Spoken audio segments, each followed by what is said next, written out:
ज्ञान टीच में आपका स्वागत है। आज हम लेकर आए हैं ईवीएस पार्ट 4। अगर आपने इससे पहले पार्ट नहीं देखा है तो लिंक डिस्क्रिप्शन में दिया गया है, वहाँ जाकर आप देख सकते हैं। चलिए ईवीएस पार्ट 4 में हम कुछ पॉइंट्स लेकर आए हैं आपके सामने। तो चलिए हम आगे बढ़ते हैं। घास की जड़ें बहुत मजबूत होती हैं, इन्हें खुरपी यानी स्पट से खोद कर ही बाहर निकाला जा सकता है। यानी ग्रास रूट जो होता है बहुत मजबूत होता है, ज़मीन के अंदर पकड़ ज़्यादा होती है और उन्हें निकालने के लिए हमें स्पट का इस्तेमाल ही करना पड़ता है। इस बात का आपको ध्यान रखना है।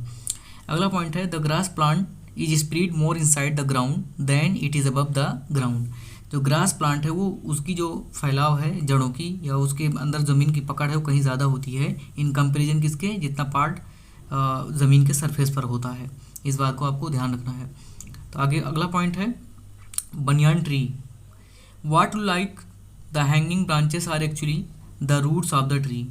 ज़मीन के ऊपर जो लटकती हुई शाखाएं हैं वो हमें देखने में लगता है, ऐसे लग रहा है ब्रांचेस हैं, वो असल में वो ब्रांचेस नहीं होती हैं बल्कि वो इनकी जड़ें होती हैं, बनियान ट्री की जड़ें होती हैं। नेक्स्ट पॉइंट है, they emerge from twigs and move underground. वो शाखाओं से बाहर निकल के ज़मीन के अंडरग्राउंड में चली जाती हैं, नीचे अपना पकड़ बना लेती हैं और जो भी न्यूट्रिशन होता है जो प्लांट को रिक्वायरमेंट होता है उसकी मदद से वो आकर्षित करती हैं, ऑब्जर्व करती हैं ज़मीन के अंदर से।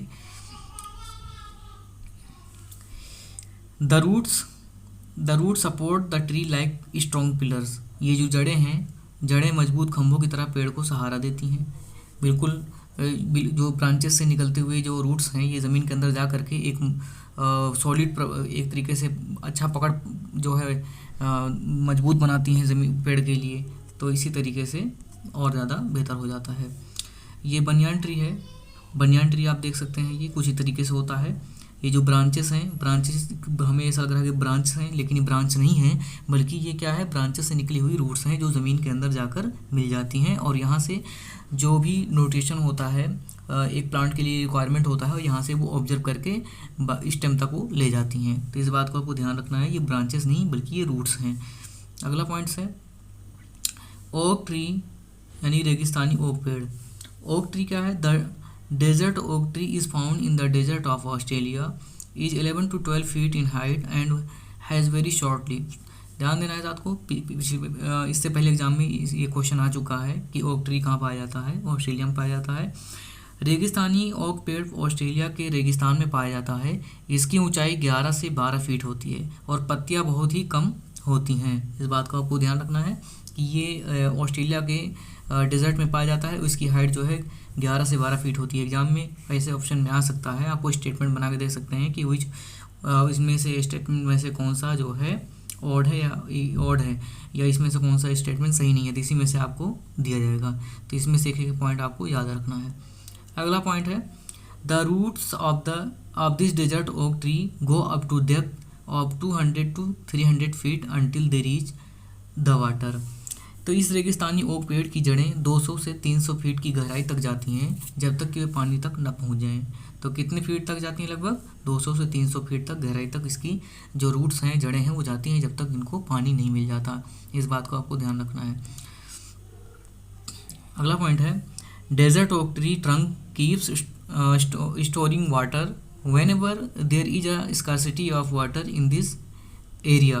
The people there used to lake water by pouring thin pipes inside its trunks. रेगिस्तानी ओक पेड़ के तने में पानी जमा रहता है। जब भी इस इलाके में पानी की कमी होती है तो वहाँ के लोग इसके तने के अंदर पतला पाइप डालकर पानी निकाल लेते थे। ध्यान देना है कि इसके अंदर वाटर को कलेक्ट कर लेता है बिल्कुल, और बाद में जो रिक्वायरमेंट होती है लोकल पीपल जो होते हैं तो वह यहाँ से जो है वो पानी को निकाल लेते हैं। तो इस बात को आपको ध्यान रखना है। अगर ओक ट्री ही ऐसा इसी में से जो है आपको दिया जा सकता है स्टेटमेंट, जहाँ से आपको आइडेंटिफाई करना है कि इससे रिलेटेड कौन सा ऑप्शन सही है। ओक ट्री कुछ इस तरीके से होता है जो डेजर्ट में पाया जाता है, यानी ऑस्ट्रेलिया के डेजर्ट में। बिल्कुल आसपास आपको देख सकते हैं, यहाँ डेजर्ट है और जो फिर इधर पेड़ हैं ये ओक ट्रीज़ के और ये मेन पेड़ ये है। तो इस तरीके से जो है अपना अलग पहचान है इसका। बिहू फेस्टिवल है। Bihu festival is celebrated in Assam on the occasion of new rice crop. Bihu त्यौहार असम में चावल की नई फसल के कटने पर मनाया जाता है। ध्यान देना है कि अगर आप एग्जाम में आ जाए कि बिहू फेस्टिवल किस ओकेजन मनाया जाता है, तो चावल की नई फसल के कटने पर। ध्यान देना है आपको इस बात को। अगला पॉइंट है Magh Bihu is celebrated on 14 and 15 January on the first and second day Magh, first second day of the Magh, the 10th month of the Asami calendar. तो यहाँ पे आपको ध्यान ये देना है कि माघ बिहू 14 और 15 जनवरी को या एक और दूसरे दिन, पहले और दूसरे दिन मनाया जाता है। ये माघ का महीना होता है और असमिया कैलेंडर के अकॉर्डिंग ये होता है। इस बात को ध्यान देना। एक बार और रिपीट करते हैं। Magh Bihu is celebrated on 14 and 15 January और on the first and second day of Magh, the 10th month of the Asami calendar. 14 और 15 जनवरी को मनाया जाता है और पहले या दूसरे माघ के दिन मनाया जाता है, और the 10th month of the Asami calendar, ये जो है असमी कैलेंडर के मुताबिक 10वां महीना होता है। इस बात को आपको ध्यान रखना है। आगे बढ़ते हैं। People make their house with bamboo called बेलाघर। लोग जो है इस दिन जो है इस मौके पर जो है या यहाँ पर जो है बांस के जो है घर बनाते हैं, जिसको क्या कहा जाता है, भेला घर कहा जाता है। एग्जाम में आ सकता है कि पीपल जो बम्बू के घर बनाते हैं उसका नाम क्या है, तो उसका नाम क्या है, भेला घर है। अगला है, पहला पॉइंट है उरुका। बिहू से जो बिहू फेस्टिवल होता है उससे पिछले दिन की शाम होती है। इस बात का आपको ध्यान रखना है। इससे जो बिहू फेस्टिवल मनाया जाता है उससे जो पहले शाम होती है उसको जो है उरुका के नाम से जाना जाता है। अगला पॉइंट है Bora and Sewa are 2 types of rice which become sticky after cooking, it is eaten in Assam. ध्यान देना है कि बोरा और शेवा जो है एक 2 प्रकार के जो है एक तरीके से मतलब कि चावल हैं जो बाद में मतलब कि पकाने के बाद में ये चिपचिपे हो जाते हैं, और इसको आमतौर से कहाँ पे, असम में इस्तेमाल किया जाता है खाने में। इस बात को आपको ध्यान रखना है कि कौन से टाइप का जो चिपचिपे टाइप्स के या फिर जो स्टिकी टाइप्स के जो राइस मतलब बनाया जाता है फूड में, तो असम में इसका चलन ज़्यादा है, वहाँ पर इसका इस्तेमाल लोग करते हैं। अगला पॉइंट है शेवा राइस। पुट द ताव in the fire and boil water in it and place it on a pan filled with soaked rice and cover it with banana leaves, ready to eat शेवा rice after a while। मतलब process बता रखा है कि जो मतलब शेवा जो राइस है उसको किस तरीके से हम बनाते हैं। तो एक तरीके से कढ़ाई में रख करके उसमें पानी उबालेंगे और भिगे हुए चावल जो है उस कढ़ाई पर रख देंगे और उसे केले पत्तों से ढक देते हैं, और बाद में हम क्या देखेंगे कि थोड़ी देर बाद वो चावल खाने के लिए तैयार रहता है। इस बात आपको ध्यान देना है। अगला पॉइंट है असम में चाय के साथ पीठा दिया जाता है। अगर आ जाए एग्जाम में कौन सा स्टेट है जहाँ पर चाय के साथ पीठा खाया जाता है, तो यहाँ पर आपका असम स्टेट होगा। पीठा बना हुआ केक है जो भारत के असम, उड़ीसा, पश्चिम बंगाल में ज़्यादा खाया जाता है, और पॉपुलर सबसे ज़्यादा कहाँ का है, वो आगरा का है। इस बात को आपको ध्यान देना है। आगरा का सबसे ज़्यादा पॉपुलर क्या है, पीठा है। अगला पॉइंट है women wear yellow clothes during Bihu festival. Women जो है येलो कलर का जो है कपड़े पहनती हैं किस दौरान, बिहू फेस्टिवल के दौरान।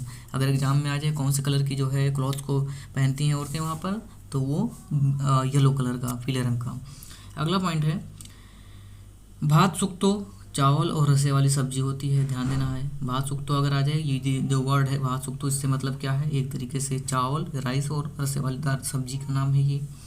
Muktapur village in the Pochampally district of Andhra Pradesh. ध्यान देना है पोंचापल्ली डिस्ट्रिक्ट आंध्र प्रदेश में जो है मुक्तापुर मौजूद है। इसके बारे में कुछ खास जो है पहचान है या इसकी खास पहचान है। ध्यान देना इस बात का कि इस डिस्ट्रिक्ट में लोग जो है वीवर रहते हैं, बुनकर रहते हैं, और इसमें बुनाई को जो इनकी जो बुनाई होती है जो इनके स्किल्ड है उसका नाम जो है पोचमपल्ली है। इस बात का आपको ध्यान देना है। तो अगर एग्जाम में आ जाए मुक्तापुर डिस्ट्रिक्ट में जो स्किल्ड पर्सन रहते हैं, जो वीवर रहते हैं, तो उनकी जो स्किल है, जो वीवर जो वीविंग करते हैं, जो बुनाई करते हैं, उसका नाम क्या है, तो उसका नाम क्या है, पोचमपल्ली है। इस बात का आपको ध्यान रखना है। अगला पॉइंट है these things have become famous by the name of place where they are made like Kullu shawls, Madhubani paintings, Assam silk, Kashmiri embroidery. ध्यान देना है आपको कि कुछ ऐसे प्लेसेस हैं जहाँ की कुछ खास चीज़ें बहुत ज़्यादा पॉपुलर हैं वहाँ के लिए, या वहाँ के नाम से जानी जाती हैं। तो कुल्लू का शॉल्स जो है सबसे ज़्यादा पॉपुलर है और मधुबनी की पेंटिंग, जिसके बारे में हम पिछले एपिसोड में बात कर चुके हैं, पिछले पार्ट्स में हमने बात किया था कि मधुबनी पेंटिंग में कौन कौन से जो है कलर्स का इस्तेमाल किया था, कौन कौन से मटेरियल का। तो इस बात का आपको ध्यान रखना है। कश्मीर का जो है एम्ब्रॉयडरी है और असम का सिल्क है। अगला पॉइंट है Abu Dhabi is in UAE. Abu Dhabi कहाँ पर है? यूएई में है। और यहाँ की करेंसी क्या है? दिरहम है। अगर एग्जाम में आता है कि करेंसी जो है अबू धाबी की क्या है, वो दिरहम है, आपको ध्यान देना है। अगला पॉइंट है chittappan, father's younger brother in Malayalam. पिता का छोटा भाई जो होता है उसको मलयालम में क्या कहते हैं? चितप्पन कहते हैं। चितप्पन जो है मलयालम में फादर के यानी पिता के छोटा भाई को कहा जाता है। उसके बाद है कुंजम्मा, यानी फादर्स यंगर ब्रदर्स वाइफ इन Malayalam. Fathers younger brother wife Malayalam में पिता के छोटे भाई की पत्नी को क्या कहा जाता है? कुंजम्मा कहा जाता है। इस बात आपको ध्यान देना है। In Kerala you can see many fruit trees like coconut, banana, jackfruit, papaya and betelnut. मतलब कि बहुत सारे फ्रूट्स हैं जो यहाँ पर देख सकते हैं। कुछ कोकोनट्स हैं, बनानास हैं, जैक फ्रूट है, पपाया है, बेटलनट है, ये सब वहाँ पर पाए जाते हैं।